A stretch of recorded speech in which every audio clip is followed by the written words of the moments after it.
Alright, dude, we're going to go through your video here real quick. There's some good things and some not so good things, or things that make sense. So here, we're just going to pause it here, and looking at this position, it's pretty good.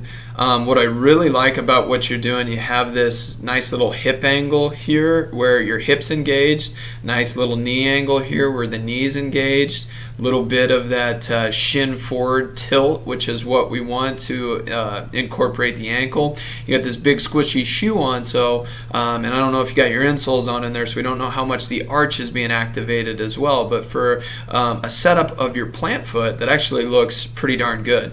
Looking at this height of the leg with this drill, it's just way too damn high.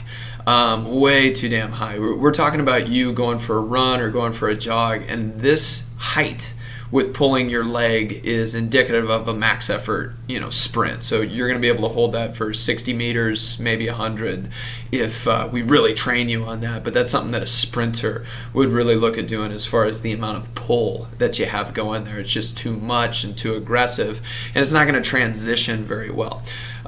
We get going here, again, like how you're doing it, but just too much arm action as well. It's just a little bit overly done and not really very realistic. Now you're going to get into kind of some more explosive hops here. Come on. I know you will at some point in time. There we go. So we'll do this again, see if we can catch. Yeah. Now this, again, it's the same deal. We're putting a lot of stress and strain on kind of through the ankle area there in this position with how high we are with this. It's just again, it's an okay drill, but it's way down the road. This is too aggressive for you. You're not getting better with these drills, and it's because we're starting way and kind of close to the finish line here with a lot of things. Granted, you have the athletic ability to do them, but your foot does not have this health to sustain them or progress forward. So we have to draw back on that. We do want to eventually get back into here, maybe modify some things a little bit, but for the most part, this is a drill that's way too much for you right now. Alright, dude, we're going to get started here with just a simple drill work that we're going to modify. You were doing something that was a little bit too intense, like we talked about, so we're going to drop it back. Now, you saw me about fingertips length away from the wall and then falling into the wall there. It's going to create a forward lean. Okay, you didn't have that because you were just standing out in open space, but we want to have the wall there to allow us to create this forward lean so we can create a dynamic that is much more similar to that of running. As I get through this, you're going to see that I'm in that same kind of hip load, knee load, ankle load, foot load, and I'm a little bit more in foot load. Right here I have some Innovates on. It's not like you need to run out and buy Innovates, but at the same time, doing this in a shoe that doesn't have your insole or eventually barefoot is going to be a good thing for you because you're not having the pounding, but you are asking the foot to do certain things that it will need to do. As you see my pull here, I'm bringing my foot almost a little bit behind me, and I don't even care how it lands. I just kind of want to, if I want to eventually get my heel to tap, that's fine, but it's not really the important thing. We're teaching the plant foot how to plant and spring, and we're teaching this leg how to pull into a good position. If I can get it paused here, you see I'm into a figure 4 position, so my ankle bone is just going right up this tibia, which is exactly what we want, but I'm only going to about half of the height that you were pulling before, because we don't want anything more than that, because we're just right now trying to jog. We're not trying to sprint. We're not trying to go multi-directional in a ballistic fashion. We're just trying to kind of teach the concept of a jog so that we can build from there. I do 10 or 15, could do 5, go back and forth, just shift over there. You see how I'm just trying to get nice and rhythmic with that. So early on it might be a little bit awkward, it might be a little bit slow, but just try and make it rhythmic as you get going through that, just so it's very second nature to you. This one, like I said, is pretty plain Jane, but it's very important starting to develop a subconscious movement pattern that you can sustain under high levels of fatigue, and no matter where you're at in terms of on a trail, on gravel, on the floor, you just go right into this pattern. It's very subconscious, so that'll be a good start as far as your running technique. All right, the next thing we're going to get into is those stretches that you were doing. This is the straight leg variant that I think that you were doing. This catches more of the calf tissue up here, or kind of the part that's a little bit closer to knee, which is important. We want to catch as much as we possibly can. Just make sure you're using this wall to press the heel down. The heel stays locked on the ground. You actually feel pressure a little bit on the heel. A lot of times people will be eking up onto these toes, so just make sure you're grounded on that heel as you're going through this. The next variant, I don't know if we went through, but it'll be an important one for you, is I'm kind of doing the same thing, but I'm bending this knee forward and pushing this hip back.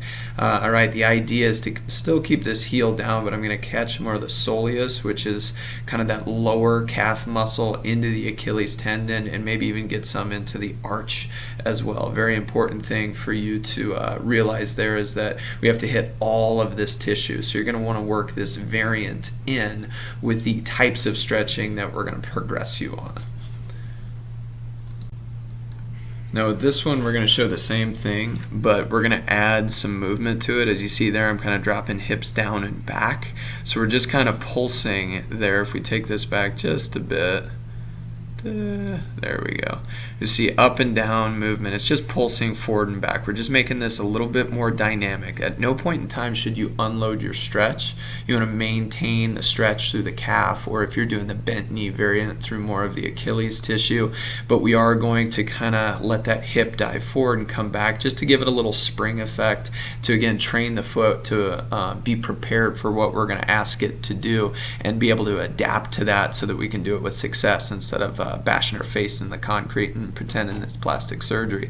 We don't want to be doing that anymore. So again, now the next variant, you can do those 15, 20 pulses, whatever the number is. I don't really, it's not a magical number, but just spend some time going through there, maybe 30 seconds on each variant of these. You can do more if you have more time, but anything more than 60 seconds on each variant is you're going to reach the law of diminishing returns there. Now this one is lateral movement. The key with this one is to keep the hips forward and make sure there is a lot of foot and ankle action. You can keep the foot and ankle completely stable and nothing is moving there. We don't want that. We want the hips to be guiding a lot of movement at the foot. So in this position, the arch should be very picked up. In this position, the arch should be kind of collapsed down. You'll be on the inside part of the foot. On this one, arch is picked up, outside part of the foot. So that's the lateral. And this is rotation. So we did front to back, we did side to side, and we're going to do rotation. So we're just starting to build some foot dynamic awareness capability in all three planes of movement: front to back, side to side, and rotation. That's why we're doing this in both the straight leg stretch and in the bent leg stretch. And again, it's not just tugging on a tissue. Now we're kind of making it more dynamic. So we are getting a mobilizing effect, but we are starting to teach the foot to stabilize and drop through range of motion, pick up again, so it can go through shortening, lengthening, springing, and actually make some headway there at getting better over time. Same deal with this one. I want to be on towards the outside part of the foot and the arch picked up when I'm moving in that direction. As I dump down there, the arch is going to be dropping down and lengthening. I'm going into pronation there of the arch. I'll be on the inside part of the foot. That's very important. A lot of times people think, well, I thought pronation was bad. No, the only time that pronation is bad is when it's uncontrolled. And the problem with orthotics a lot of times is that you'll wear them in, almost all the time, or in more of your active variants, and you lose the capability to protect your foot through pronation, which is a natural design. As you talked about, people running around hundreds or thousands of years ago and didn't have any of these problems. It's because they didn't have orthotics and they had a healthy foot that could go through pronation and supination. So we're just trying to kind of teach your foot to go through full range and be able to stabilize no matter where it's at. Good. Now this is after that or before that, doesn't really matter. We're going to work on this variant where we're going to pop our heels up and slowly come down. What we're doing here is now we've lengthened the foot, we've kind of opened it up a little bit. We are going to start to get a little bit more into a spring event where the arch closes down, and then we slowly guide it down into more of the spring variant where it's under a lot of tension, but we're going to control that and really focus on that eccentric phase to build some strength and stability. So again, you're going to pop up there quickly and slowly drop your hips back down. Now we're just going to show you the same variants from the side profile. Here we're going to do it both in the straight leg variant where I'm popping up, slowly coming down, hit the heels, hips forward, pop straight up again, and then slowly come on down. I can also start to work some of that knee bend, hip back position. It's a little bit more indicative of a jump or a true position that you find on the basketball court or athletic arena. Also call it ski jumper, so it'll make give you something to remember what you need to do your exercises and connect it to St. Louis. So hopefully that gives you a good interpretation of where you may have been missing things on your initial phase of exercises, how you can modify those, how you need to draw back so that we can actually move forward and have a little bit more all-encompassing approach to creating good foot dynamics, creating awareness of how to stabilize those, and then just some things that can strengthen that as you progress along.